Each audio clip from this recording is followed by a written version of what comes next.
While most people are too busy chasing whatever Fortnite season gets shoved in their face, the PS3 and Xbox 360 era had some of the most insane games ever made.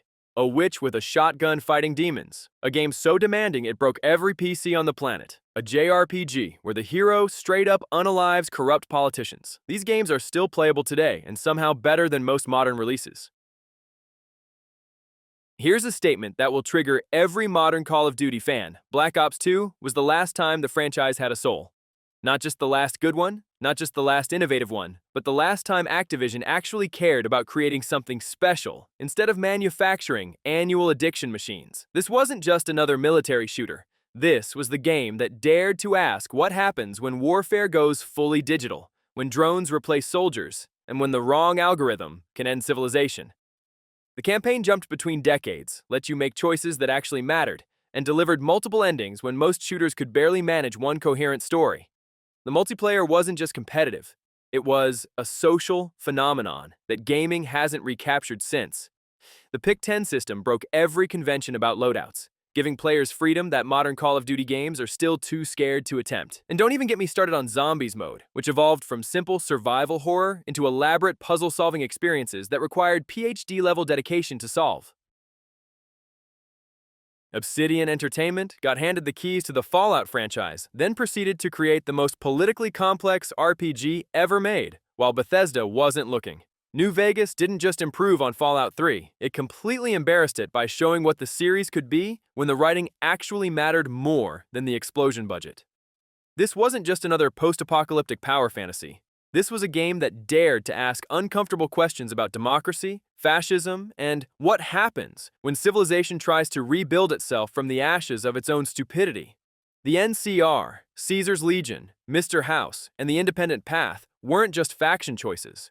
They were competing ideologies that forced you to examine your own political beliefs while deciding the fate of the American Southwest. New Vegas made every choice genuinely difficult by refusing to provide clear moral answers.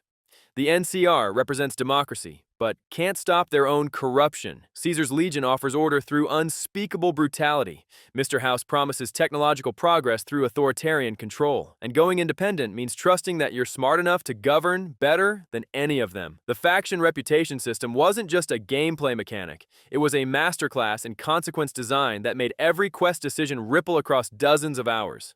Help the wrong group early on, and entire quest lines become permanently locked, make enemies of the right people, and the endgame becomes exponentially more challenging. Most RPGs pretend your choices matter. New Vegas actually followed through on the threat. You've probably never heard of Bullet Witch, and that's exactly the problem. While everyone was obsessing over Gears of War and Call of Duty, this absolute fever dream of a game launched on Xbox 360, sold 12 copies, and immediately disappeared into cult status. Picture this. You're a gothic witch named Alicia with a massive rifle, fighting demons or whatever in a post-apocalyptic wasteland while casting spells that can summon lightning storms, earthquakes, and tornadoes. The game doesn't explain why this combination makes sense. It just throws you into the chaos and expects you to keep up. Most action games give you weapons. Bullet Witch gives you control over the fundamental forces of nature while wearing a leather outfit that defies physics. But here's where this bizarre experiment becomes genuinely fascinating. It was completely ahead of its time in ways that nobody recognized. Environmental destruction that felt meaningful, magic systems that integrated with gunplay, and boss fights that required you to think like both a marksman and a sorceress. The game was trying to be Bayonetta before Bayonetta existed, mixing supernatural powers with stylish combat in ways that shouldn't work, but absolutely do. The graphics were rough even by 2007 standards, and the story made no attempt to be coherent. But underneath all that, Tank was a game with genuine personality and ideas that were too ambitious for its budget. Every flaw became part of its charm. Every weird design choice became evidence that someone, somewhere, was willing to try something completely different. Here's a statement that will piss off every JRPG purist. Tales of Vesperia has the best protagonist the genre has ever produced, and it's not even close. While every other anime-styled RPG was giving you teenage chosen ones whining about destiny, Vesperia handed you Yuri Lewell, a full-grown adult who solves problems by stabbing corrupt politicians in dark alleys and feels absolutely zero guilt about it. This wasn't your typical power of friendship conquers evil JRPG. Yuri operates by vigilante justice that makes Batman look like a pacifist. When the legal system fails to punish a noble who's been torturing innocent people, Yuri doesn't give speeches about redemption or second chances. He quietly unalives the guy and moves on with his day like he just took out the trash. The game doesn't present Yuri's moral flexibility as either heroic or villainous. It just treats him like a functional adult making pragmatic decisions in a world where playing by the rules gets innocent people killed. His party members struggle with his methods. The story questions his choices, but it never tries to change him into a traditional hero. The combat system threw out turn-based nostalgia for real-time action that felt like controlling an anime fight scene. Free-run movement, arte chaining, and combo systems that rewarded creativity over button mashing. Before 2013, Lara Croft was a digital pinup, masquerading as an action hero, dual pistols, impossible acrobatics, and enough sass to power a small country. Then Crystal Dynamics committed character assassination on their own icon, and somehow created the most compelling origin story in gaming history. This wasn't a reboot, it was a complete deconstruction. Take everything you think you know about Lara Croft and throw it out the window. The confident adventurer? She's a terrified archaeology student who almost dies from exposure in the first hour. The impossible stunts?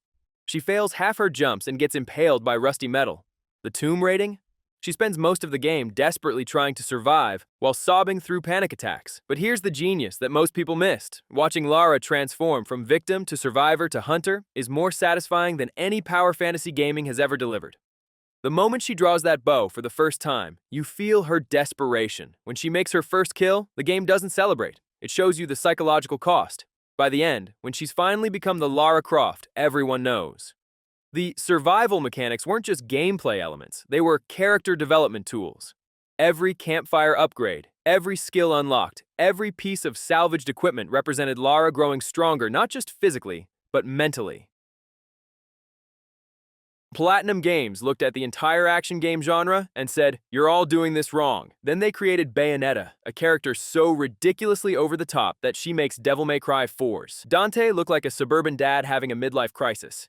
Hair becomes weapons. Heels become guns. Physics becomes a polite suggestion that gets ignored every 5 seconds. This wasn't just stylish action, it was a middle finger to anyone who thought video games needed to be taken seriously. While other developers were chasing gritty realism and cinematic storytelling, Bayonetta was summoning demons with her hair and fighting angels on top of falling church bells. The audacity was breathtaking. But here's what separated Bayonetta from every other style over substance action game. The substance was absolutely perfect. The combat system required genuine mastery, with dodge timing so precise it became an art form. Witch time wasn't just a gameplay mechanic. It was a reward for playing perfectly, slowing down reality while you unleashed combinations that looked like they were choreographed by a madman with impeccable taste. Every boss fight was a fever dream that somehow made perfect sense within the game's twisted logic. Battling through purgatory in high heels while your hair fights a separate battle behind you?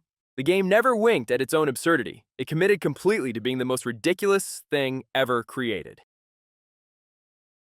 One villain, one monologue, one question about the definition of insanity. This game grabbed the entire open-world formula by the throat and said, "Stop making players follow waypoints like trained dogs." Instead of quest markers leading you through scripted sequences, Far Cry 3 threw you onto an island where chaos was the only constant.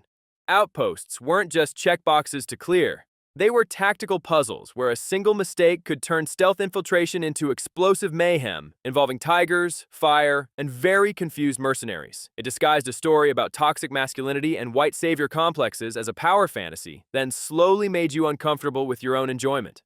Jason Brody starts as a privileged college kid and gradually transforms into something monstrous, all while the game rewards you for becoming more violent and ruthless. By the end, you're not sure if you're the hero or just another psychopath with better weapons. The crafting system wasn't just busy work, it was a metaphor for Jason's descent into savagery. Making wallets from sharkskin and holsters from bearhide while your friends beg you to leave the island, but you realize you don't want to stop hunting. The game made violence addictive on purpose, then asked you to examine why you enjoyed it so much. The moment Nero revved his sword like a motorcycle engine, you knew this franchise had completely lost its mind and found something even better. Devil May Cry 4 took everything that made the series legendary, threw it in a blender with anime nonsense and religious imagery, then somehow created the most technically demanding action game ever disguised as stylish button mashing. This wasn't just about looking cool while killing demons, it was about performing under pressure. Every encounter was a stage, every combo was a sentence, and your style ranking was the harshest critic in gaming history. It made you work twice as hard as previous games while giving you half the content. Playing through the same levels as both Nero and Dante should have felt like lazy padding, but instead, it became a masterclass in how different characters can completely transform the same spaces. Nero's grappling and charging versus Dante's weapon-swapping ballet created two entirely different games, sharing the same geometry. The special edition finally acknowledged what fans had been screaming for years. This combat system was too perfect to limit to just two characters. Adding Virgil, Trish, and Lady didn't just expand the roster, it proved that DMC4's mechanical foundation was so solid it could support completely different playstyles without breaking.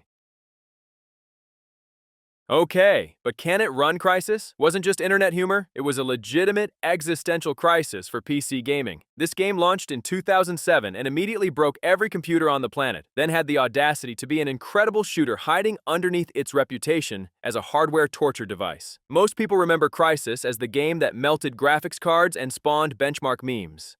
What they forgot is that underneath the technical flexing was the smartest sci-fi shooter since Half-Life 2. The nanosuit wasn't just a gimmick. It was a complete gameplay philosophy that let you approach every encounter like a tactical genius or a walking disaster, depending on your mood.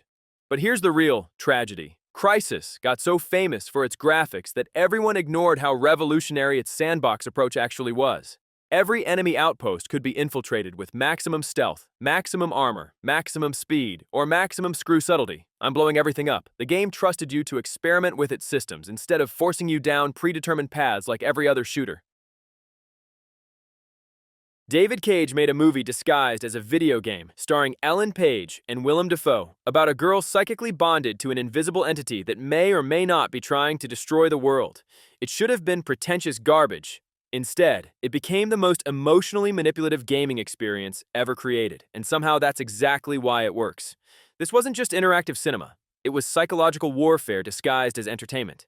The game deliberately fragments Jodie's story across 15 years, jumping between childhood trauma, teenage rebellion, and CIA training.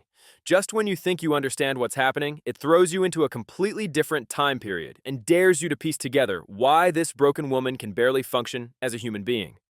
But here's where Beyond reveals its cruel brilliance. It makes you complicit in every terrible thing that happens to Jodie. The government experiments? You participate by playing them. The military missions? You make them successful. The moments where she's used as a weapon against innocent people? Your controller inputs are what pull the trigger. The game doesn't let you be a passive observer of trauma. It makes you an active participant. The quick-time events that everyone complained about weren't lazy design choices. They were deliberate pacing tools that turned action sequences into emotional experiences. When Jodie's fighting for her life in a burning building, the last thing you want is complex button combinations. You want to feel her desperation, her exhaustion, her determination to survive one more impossible situation. BioWare used to make RPGs that mattered. Not just good games, not just popular games, but experiences that fundamentally changed how you thought about choice, consequence, and what it means to lead when the entire galaxy is counting on you. The Mass Effect trilogy was their magnum opus, and it's still the gold standard for how to make player decisions feel like they have actual weight. This wasn't just another space opera. It was the first RPG that made you genuinely care about alien politics. The Genophage wasn't just lore, it was a moral test that forced you to decide whether genocide could ever be justified. The Geth weren't just robot enemies. They were a mirror reflecting humanity's fear of artificial intelligence. And Shepard wasn't just your character. They were your moral compass in a universe that refused to give easy answers. No other RPG series has successfully replicated its structure. Your choices in the first game echoed through dozens of hours, affecting not just the story, but entire character arcs and galactic politics. Unalive Rex in Mass Effect 1? Say goodbye to the most compelling Krogan storyline in gaming history. Save the Council? Prepare for 3 games of political consequences that make real diplomacy look simple. The Legendary Edition finally gave this masterpiece the technical treatment it deserved, but more importantly, it reminded everyone why choice-driven RPGs used to be special, before developers started making choices that were just different flavors of the same outcome. Earth is gone. Humanity's last survivors are fleeing through space in ships that barely work, desperately searching for a new home while everything they've ever known burns behind them.